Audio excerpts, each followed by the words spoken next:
Independent ডিজিটালে স্বাগত। 2022 সালের ফেব্রুয়ারি থেকে শুরু হওয়া রাশিয়া ইউক্রেন সংঘাত সেটি এরই মধ্যে 1000 দিন পার করেছে। এরই মধ্যে দাবি উঠেছে যে সম্প্রতি ইউক্রেন রাশিয়ার অভ্যন্তরে ক্ষেপণাস্ত্র হামলা চালিয়েছে। ওদিকে বাইডেন প্রশাসনের মেয়াদ শেষ হতে যাচ্ছে, ডোনাল্ড ট্রাম্প ক্ষমতায় বসবে আগামী 20 জানুয়ারি। এই পুরো বিষয়টি নিয়ে আমরা আলোচনা করব। আমার সঙ্গে আছে সাংবাদিক সেলিম খান, আমি আপনাদের সঙ্গে আছি সুপ্রিয় শিকদার। সেলিম খান, আপনাকে যেটি বলছিলাম যে রাশিয়া ইউক্রেন সংঘাতের 1000 দিন শেষ, সবশেষ অবস্থা কি দেখছেন? হ্যাঁ, আপনি ঠিকই বলেছেন যে রাশিয়া ইউক্রেন সংঘাত আজকে 1001তম দিন, অর্থাৎ সারা বিশ্ব 1000 দিন ধরে এই সংঘাতটি কিন্তু দেখে চলেছে এবং এর মূল্য কিন্তু সারা বিশ্ব দিয়ে চলেছে। পাশাপাশি এও সত্য যে প্রেসিডেন্ট বাইডেন, যিনি এখনও পর্যন্ত আমেরিকার প্রেসিডেন্ট, তার দিন ক্রমেই শেষের দিকে যাচ্ছে। নতুন প্রেসিডেন্ট ক্ষমতায় বসবেন আগামী 20 জানুয়ারি। কিন্তু তার আগে যে জায়গায় প্রেসিডেন্ট বাইডেন এবং তার মিত্ররা, বিশেষত প্রেসিডেন্ট বাইডেন যে জায়গায় এই সংঘাতকে নিয়ে যেতে চাচ্ছেন, সেইটা সারা বিশ্বের জন্য একটা ভয়াবহ বিপর্যয় ডেকে আনতে পারে এমনই আশঙ্কা সব জায়গায়। যে কেউ কেউ বলছেন এটা তৃতীয় বিশ্বযুদ্ধে মোড় নিতে পারে। কারণ বাইডেন, আপনি জানেন যে 5 তারিখের পরে যখন একজন নতুন প্রেসিডেন্ট নির্বাচিত হয়েছেন, তখন থেকে সাধারণ নর্ম অনুযায়ী কিন্তু একজন প্রেসিডেন্ট, মার্কিন প্রেসিডেন্ট, তিনি দৈনন্দিন কাজ ছাড়া তার বাইরে কিছু করেন না। এই জায়গায় বাইডেন কিন্তু পরিবর্তন এনে তিনি প্রথমে যে আমেরিকার দূরপাল্লার ক্ষেপণাস্ত্র যেটা, সেটার রাশিয়ার ভেতরে হামলা চালানোর অনুমতি দিলেন ইউক্রেনকে। তারপরে তিনি তাদেরকে একদম নিষিদ্ধ ল্যান্ডমাইন কিন্তু নিষিদ্ধ, আপনি জানেন ল্যান্ডমাইন নিষিদ্ধ করার চুক্তিও, যেটার জন্য কিন্তু ব্রিটিশ রাজকুমারী যে প্রিন্সেস ডায়ানা কিন্তু অনেক লড়াই করেছিলেন যে এই ল্যান্ডমাইন সারা দুনিয়ায় নিষিদ্ধ করার জন্য। সেই নিষিদ্ধ ল্যান্ডমাইন কিন্তু তিনি ইউক্রেনকে দেবেন বলে বলেছেন। এবং আপনার এই পেন্টাগনের যে কর্মকর্তারা, তারা ইউক্রেনকে বলছেন তোমরা যত দ্রুত সম্ভব এটা ব্যবহার করো, নাহলে এটার ব্যাটারি নষ্ট হয়ে যাবে। এখন যুদ্ধকে অন্য এক ধরনের মোড় ঘোরাতে চাইছেন। কেন মোড় ঘোরাতে চাইছেন সেটাও একটা প্রশ্ন, সেটা তো আরও পরবর্তীতে কথা বলা যাবে। তো সেলিম খান, যে আপনি ক্ষেপণাস্ত্র কথা বলছিলেন, যে দূরপাল্লার যে ক্ষেপণাস্ত্র মার্কিন এবং ব্রিটিশ ক্ষেপণাস্ত্র ইউক্রেন ব্যবহার করেছে, আবার এরপরে রাশিয়া থেকে বলা হচ্ছে কঠোর জবাব দেওয়া হবে। আসলে অবস্থাটা কি হবে, কি পরিস্থিতি এখন? রাশিয়া, আপনার যে বাইডেন যে সিদ্ধান্ত নিয়েছেন, প্রেসিডেন্ট বাইডেন, সেটা কিন্তু ন্যাটো জোটের মধ্যেই কিন্তু ইতিমধ্যে একটা বিরূপ প্রতিক্রিয়া দেখা দিয়েছে। আপনার প্রেসিডেন্ট, আপনি জানেন যে তুরস্কের প্রেসিডেন্ট রিসেপ এরদোয়ান, তিনি কিন্তু ইতিমধ্যে বলেছেন যে আমেরিকার প্রেসিডেন্ট মার্কিনরা এই সিদ্ধান্ত নিয়ে ঠিক করেনি, বাইডেন এই সিদ্ধান্ত নিয়ে ঠিক করেননি। রাশিয়ার নিজেরও অধিকার আছে আত্মরক্ষার। সুতরাং আত্মরক্ষায় রাশিয়া যদি কোনো সিদ্ধান্ত নেয়, সেটাকে আমরা কোনোভাবে মানে কি বলবো, যে নিন্দা করতে পারবো না বা সেটা ঠেকাতেও পারবো না, কারণ রাশিয়ার আত্মরক্ষার অধিকার আছে। একইভাবে আপনার আমেরিকার ভেতরেও কিন্তু এক ধরনের প্রতিবাদ বলেন বা আপত্তি বলেন, সেটা কিন্তু আছে। আপনি রিপাবলিকান একজন কংগ্রেসম্যান, তিনি ইতিমধ্যে লিখেছেন যে এই যে যুদ্ধের আমেরিকার অস্ত্র বিদেশে আরেকটা দেশকে হামলা চালানোর জন্য যে অনুমতি দেওয়া হলো, এটা এক ধরনের আমেরিকার যুদ্ধে জড়িয়ে যাওয়ার কে প্রমাণ করে যে আমেরিকা যুদ্ধে জড়িয়ে যেতে চাচ্ছে বা তার কোনো একটা নমুনা। সেইটা কাজটা প্রেসিডেন্ট বাইডেন করতে পারেন না। এটা করে তিনি আমেরিকার সংবিধানই লঙ্ঘন করেছেন। ফলে নানা দিক থেকে কিন্তু নানা ওজোর আপত্তি আসছে এবং নানা ধরনের মতও আসছে। কিন্তু এইখানে রাশিয়া কিন্তু সবচেয়ে যে কাজটি করেছে, সে তার নিউক্লিয়ার ডক্ট্রিনকে কিন্তু আপগ্রেড করেছে। নিউক্লিয়ার ডক্ট্রিন আপগ্রেড করা মানে যে সে এখন আগে যে কারণে রাশিয়া তো সবচেয়ে বলা হয় যে সবচেয়ে বেশি পারমাণবিক অস্ত্র আছে রাশিয়ার হাতে, তো এখন কার উপরে সে সেটা প্রয়োগ করবে, এইটা বলা হয় যে নিউক্লিয়ার আর্মস হচ্ছে ডেটারেন্টের জন্য, মানে একটা দেশকে নিজের আত্মরক্ষা সুরক্ষিত করার জন্য এইটাকে মূলত বলা হয়, কারোর উপর হামলা চালানোর জন্য না।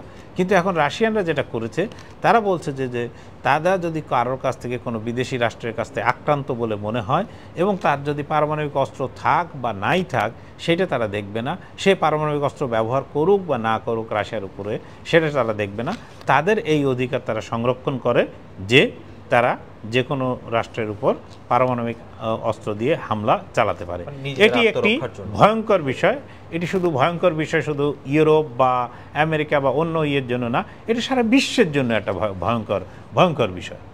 ও সেলিম খান, আপনি যেমনটা কথার মাঝে বলছিলেন যে বাইডেন প্রশাসন তার মেয়াদ অল্প কয়েকদিন আছে, এরই মধ্যে নিয়ম অনুযায়ী বাইডেন প্রশাসনের গুরুত্বপূর্ণ কোনো সিদ্ধান্ত নেওয়ারও কথা না, তো এর মধ্যেই বাইডেন এইরকম সিদ্ধান্ত দিচ্ছে, এটা কি মানে মনে হয় উনি ক্ষমতা ছাড়ার আগে কোনো ঝামেলা পাকিয়ে যাচ্ছে? এইটাই একদম আপনি ঠিক জায়গা ধরেছেন যে বাইডেন প্রশাসন আসার পর থেকে, বাইডেন প্রেসিডেন্ট হওয়ার পর থেকে কিন্তু রাশিয়া ইউক্রেন সংঘাতের শুরু কিন্তু বাইডেন ক্ষমতায় আসেন 2021 সালে, তার ঠিক এক বছর পরে 2022 সালের ফেব্রুয়ারিতে আপনার এই যে রাশিয়া ইউক্রেন সংঘাত শুরু হয়। এবং তখন থেকে কিন্তু আসলে ইউক্রেনের বকলমে ন্যাটো বা আমেরিকাই কিন্তু এই যুদ্ধটা করে যাচ্ছে এবং এই যে 1000 দিন, এই 1000 দিন পুরো যুদ্ধটা কিন্তু ন্যাটো বা আমেরিকানরা করে যাচ্ছে। এই যে করে যাওয়া, তাহলে এর পেছনে বিপুল পরিমাণে আমেরিকান ইনভেস্টমেন্ট আছে, আমেরিকার বিনিয়োগ আছে, যে আমেরিকার ট্যাক্স পেয়ারদের পয়সা মানে একেবারে দেদার হস্তে ইউক্রেনকে দেয়া হয়েছে। এই দেয়ার এখন যদি আপনি বলছিলেন যে ট্রাম্প ক্ষমতায় আসতে চলেছেন আগামী 20 জানুয়ারি তিনি শপথ নেবেন, এই শপথ নেওয়ার পরে তিনি ইতিমধ্যে বলেছেন যে আজ ইউক্রেনকে পয়সা দেওয়া হবে না। ফলে ইউক্রেনকে যদি আর পয়সা না দেওয়া হয়, ইউক্রেন বলছে তারা যদি আমেরিকার কাছ থেকে অস্ত্র এবং অর্থ এই দুটো যদি না পায় তাহলে তাদের পরাজয় অনিবার্য। আপনি এই যে ইউক্রেন আপনার আমেরিকার ক্ষেপণাস্ত্র দিয়ে যে রাশিয়ার অভ্যন্তরীণ হামলা চালালো, আপনার এর পাশাপাশি কিন্তু ব্রিটিশ একটা ক্ষেপণাস্ত্র দিয়েও কিন্তু দূরপাল্লার ক্ষেপণাস্ত্র কিন্তু ব্যবহার করেছে। এই ব্যবহার করার পরে কিন্তু গতকাল আপনি পুরো পশ্চিমা মিডিয়ার ছিল যে পুরো ইউক্রেন, বিশেষত ইউক্রেনে একটা থরহরি কম্প, মানে বিশেষত তাদের রাজধানী কিয়েভে একটা থরহরি কম্প উঠে গেছিল যে রাশিয়া এক ধরনের পাল্টা ব্যাপক মাত্রায় হামলার প্রস্তুতি নিচ্ছে। সেই ঘোষণা আসার পরে কিন্তু আমেরিকা কিয়েভে তাদের দূতাবাস বন্ধ করে দেয়। তার দেখা দেখি ইতালি, গ্রিস এরকম অনেক দেশ কিয়েভে তাদের দূতাবাস বন্ধ রাখার সিদ্ধান্ত নেয়। আমেরিকা আবার আজ থেকে বলছে যে তারা দূতাবাস চালু করবে। এবং এখন আপনার জেলেনস্কি বলার চেষ্টা করছেন বা তার প্রশাসন থেকে বলার চেষ্টা হচ্ছে যে রাশিয়ানরা এই প্রোপাগান্ডাটা ছড়িয়েছিল আসলে ভীতি ছড়ানোর জন্য। কিন্তু এই ভীতির পেছনে একটা যুক্তি আছে, যে ভীতি হোক আর যেটাই হোক, সেটা রাশিয়ানরাও যে খুব মানে এটাকে তাদের ভেতরে হামলাকে খুব ভালোভাবে নিচ্ছে বিষয়টা আসলে একেবারেই তা না। আপনার গত 1000 দিনে 1300 বেশিবার কিয়েভে সাইরেন বেজেছে, মানে প্রত্যেক দিন, মানে প্রতিদিন একাধিকবার কিয়েভে যারা থাকেন তাদেরকে সাইরেন বাজার সঙ্গে সঙ্গে গিয়ে বাংকারে বা নিরাপদ স্থানে আশ্রয় নিতে হয়, যাতে সে তার মাথার উপরে ক্ষেপণাস্ত্র হোক, ড্রোন হোক, কোথা থেকেও হামলা যেন মানে আসতে না পড়ে, ক্ষেপণাস্ত্র যাতে আসতে না পড়ে, তারা যেন হামলার শিকার না হন, সেটা থেকে বাঁচতে। ফলে এইটা একেবারে মিথ্যা।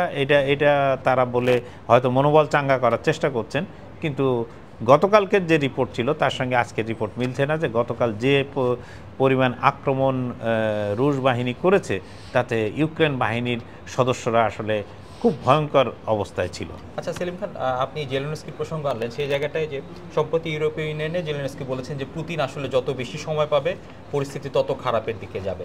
তো সেই জায়গাটায় আমরা যতটুকু জানি ট্রাম্প প্রশাসনের সঙ্গে কিংবা ট্রাম্পের সঙ্গে রাশিয়ার একটি সম্পর্কের জায়গা আছে। তো ট্রাম্প 20 জানুয়ারি ক্ষমতায় নেওয়ার পর আসলে কি পুতিনকে থামানো সম্ভব?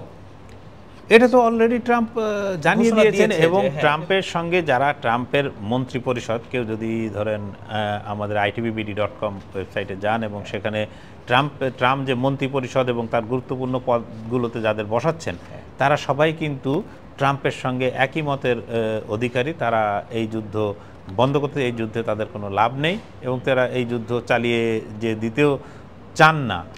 তার বড় কারণ হচ্ছে যে এই যুদ্ধ থেকে আমেরিকার কোনো যৌক্তিক ফায়দা তারা দেখছেন না।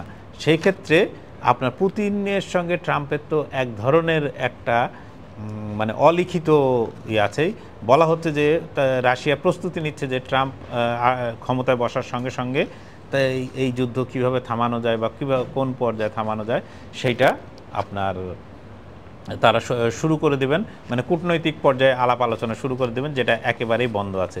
এখানে দুটো জিনিস যেগুলো আমি বাইডেন নিয়ে আবার একটু বলা উচিত, যে বাইডেন যে কাজটি করেছেন তিনি শুধু মানে এই অনুমতি দেননি, এখন কিন্তু রাশিয়ার সঙ্গে তাদের পারমাণবিক যে নিউক্লিয়ার ডক্ট্রিন সেটা চেঞ্জ করেনি। 1962 সালে যখন কিউবায় সমস্যা হয় তখন কিন্তু মানে ক্রেমলিন এবং হোয়াইট হাউসের মধ্যে একটা হটলাইন চালু ছিল, যে যাতে দুই প্রেসিডেন্ট একেবারে চরম কোনো বিপদের মুহূর্তে যাতে কথা বলতে পারেন।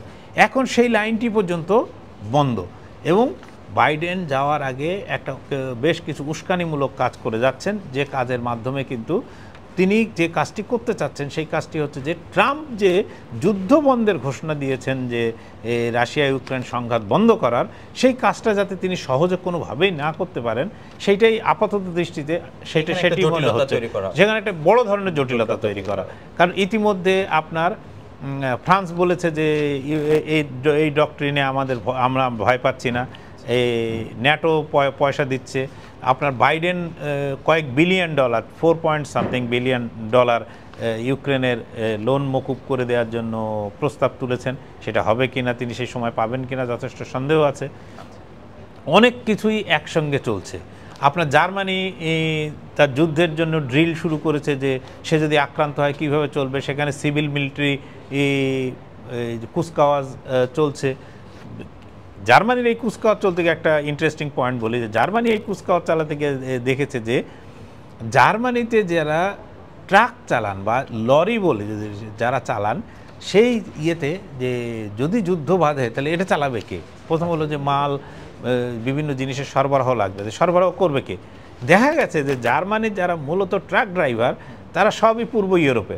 এখন যদি কোনো যুদ্ধ বা এই ধরনের পরিস্থিতি যদি তারা যদি জার্মানি ছেড়ে পালিয়ে যান বা নিজ দেশে নিরাপদে নিজ দেশে চলে যান, তাহলে কিন্তু আপনার জার্মানি কিন্তু ভয়ঙ্কর বিপদে পড়বে, কারণ তার দেশে ট্রাক ড্রাইভার নেই।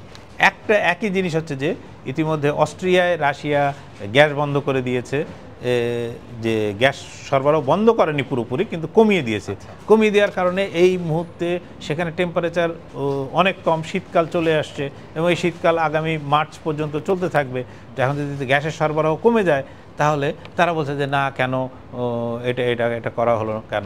অথচ তারা এদিকে নেদারল্যান্ডস আরও অস্ত্র, আরও F-16 বিমান কিন্তু আপনার ইউক্রেনকে দিয়ে যাচ্ছে। ফলে পুরো জিনিসটাই একটা ইউরোপ, মানে পশ্চিম ইউরোপ এবং আমেরিকা মিলে পুরো এই রাশিয়া এবং ইউক্রেন সংঘাতকে একটা এমন জায়গায় ঘোট পাকিয়ে নিয়ে যাওয়ার চেষ্টা হচ্ছে যে এইটা যেন কোনোভাবেই না থামানো যায়।